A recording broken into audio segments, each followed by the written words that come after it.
ఓం సాయిరామ్. సమర్థ సద్గురు సాయినాథ్ మహారాజ్కి జై. సాయి భక్తులందరికీ నమస్కారం అండి.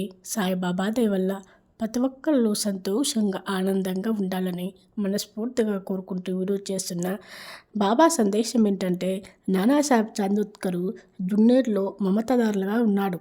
ఆ ఊరు సిటీకి 100 మైళ్ళ దూరంలో ఉంది. ఆ ఊరిలో ఉన్నప్పుడు ఆయన కూతురు మైనతాయి పూర్ణ గర్భవతి, ప్రసవించడానికి సిద్ధంగా ఉంది. 2-3 రోజుల నుంచి ఆమె ప్రసవ వేదన పడుతుంది.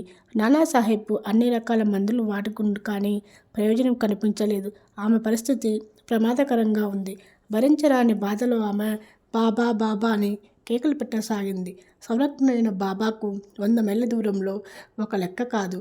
ఆయనకు తెలియంది ఏదీ లేదు. ఆమె అవస్థను గ్రహించిన బాబా ఆమెకు ఊది పంపాలని నిర్ణయించుకున్నాడు. ఆ సమయంలోనే రామగిరి బువ్వ సన్యాసికి తన స్వగ్రామైన కాంతేకకు వెళ్లాల్సింది. షిరిడీ నుండి ఎవరు ఎక్కడకు ఏ పని మీద వెళ్ళాలన్నా మొదట మసీదులకు వచ్చి బాబా అనుమతి, ఆశీర్వాదము, ఊరి ప్రసాదం తీసుకున్న తర్వాతే వెళ్ళేవారు. అలా చేయకుండా వెళితే తాము వెళ్ళే పని పూర్తి కాదని వాళ్ళ నమ్మకం. ఈ విధంగా రామగిరి బువ్వ బాబా దగ్గరికి వచ్చి తాను కండేబా వెళ్ళాలని అనుకున్నట్లు చెప్పాడు. అప్పుడు బాబా అతన్ని ఆశీర్వదించి సుఖంగా అతని ఊరు వెళ్ళమని చెప్పారు. అయితే అతన్ని ఊరికి వెళ్లే ముందు మొదట దారిలో ఉన్న జన్నేరు వెళ్ళి నానాసాహెబ్ ఇంటిలో కొంతసేపు విశ్రాంతి తీసుకున్న తర్వాత తన ఊరికి వెళ్ళమని చెప్పారు. అక్కడే ఉన్న శ్యామ్ను, మాధవు అక్కడ రాసిన ఆరతి సాయిబాబా అనే ఆరతి పాటను కాగితపై రాసి బువ్వా చేతికి ఇవ్వమన్నారు. బాబా బువ్వాకు ఊది పొట్లాన్నిచ్చి ఈ ఆరతి పాటను ఊదిని నానాసాహెబ్కి ఇచ్చి వాళ్ళ యోగక్షేమాలు తెలుసుకోమని చెప్పారు. రామగిరిబాబును బాబా ఒక్కరే బాపుగిరి బువ్వా అని పిలుస్తారు. ఊదిని, ఆరతి, కాగితాన్ని తీసుకున్న బువ్వ తన దగ్గర 2 రూపాయలు ఉన్నాయని, ఇంకొక 30 మైళ్ళ దూరంలో ఉన్న జున్నేరు వెళ్ళి రావడానికి డబ్బులు లేవని చెప్పాడు.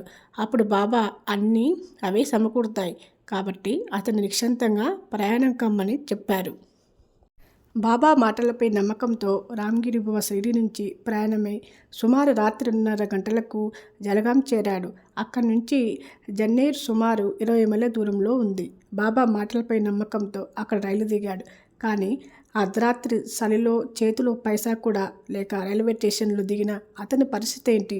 అతని ఆ రైలు స్టేషన్లో ఏం చేయాలో తెలియని పరిస్థితులు నిలబడి ఉండగా షిరిడీ నుండి వచ్చిన బాపుగిరిబో ఎవరని గట్టిగా అరుస్తూ ఒక బంటోత్ స్టేషన్ లోపలికి వచ్చేసరికి రామగిరిబో తానేనని చెప్పగా ఆ బంటోతు తనను నానాసాహెబ్ పంపించాడని చెప్పి టాంగా దగ్గరికి తీసుకెళ్లాడు.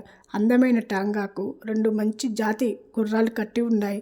ఇద్దరు టాంగాలో కూర్చోగానే టాంగా బయలుదేరి వేగంగా వెళ్ళసాగింది. తెల్లవారుజామున టాంగా ఒక సెలయేరు దగ్గర ఆగింది. టాంగా తోల్తేవాడు గుర్రాలను నీళ్లు తాగించడానికి తీసుకువెళ్ళాడు. అప్పుడు ఆ బంటోతు రామగిరి బువ్వకు పలహారాలు ఇవ్వగా గడ్డము మీసాలతో ఉన్న ఆ బంటోతు ముస్లిము అయ్యుంటాడని సన్యాసైన రామగిరి బువ్వ ఈ పలహారం వద్దన్నాడు. అప్పుడు ఆ సంగతి గ్రహించిన బంటోతు తాను క్షత్రువునని ఈ పలహారం నానాసాహెబ్ రామగిరి బువ్వ కోసం పంపించాడు కాబట్టి అనుమానం లేకుండా తినవచ్చని చెప్పాడు. అప్పుడు బువ్వ పలహారం చేశాడు. సూర్యోదయ సమయానికి టాంగా జున్నేరు చేరింది. ఊళ్ళోకి వచ్చిన తర్వాత మూత్ర విసర్జన కోసం రామగిరి బువ్వ టాంగాను ఆపి దిగి వెళ్ళి వచ్చేసరికి అక్కడ టాంగా కానీ, నడిపేవారు కానీ, ఆ బంటోతు కానీ ఎవ్వరూ లేరు.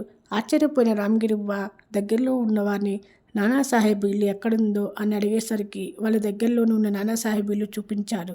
బువ్వ వెంటనే అక్కడికి వెళ్ళి షిరిడీ నుంచి తనను బాబా పంపించారని నానాకు చెప్పి బాబా ఇచ్చిన హారతి పాటను ఈ ఊది పొట్లాన్ని ఇచ్చాడు.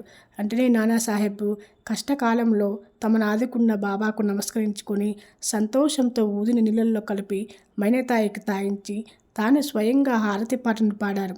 కొద్ది నిమిషంలోనే ప్రసవం సుఖంగా జరిగి గండం గడిచింది.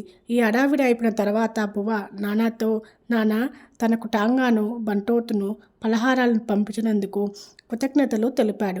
అప్పుడు నానా ఆశ్చర్యంతో షిరిడీ నుంచి ఎవరైనా వస్తున్న సంగతి తనకు తెలియనప్పుడు తాను టాంగాని ఎలా పంపగలనని ఆశ్చర్యపోయాడు.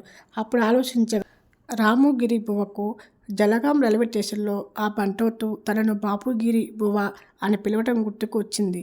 ఒక్క బాబానే తనని ఈ విధంగా పిలుస్తారని తెలిసిన బువ్వాకు, నానాసాహెబ్కు అప్పుడు ఇదంతా సాయిలీలని అర్థమైంది. తన మీద నమ్మకంతో బయలుదేరిన బువ్వాకు దారిలో ఏ కష్టం కలగకుండా బాబా టాంగాను బంటోతును ఏర్పాటు చేయడమే కాక పలహారాలను కూడా అందించారు. అటు కష్ట సమయంలో ఉన్న మైనతాయికి సకాలంలో ఊదిని అందించి ఆమె బాధను తీసివేయడానికి బాబా ఇదంతా జరిపించాలని గ్రహించిన బువ్వ నాన్న ఇద్దరు ఎంతో ఆనందించారు. ఓం సాయిరామ్.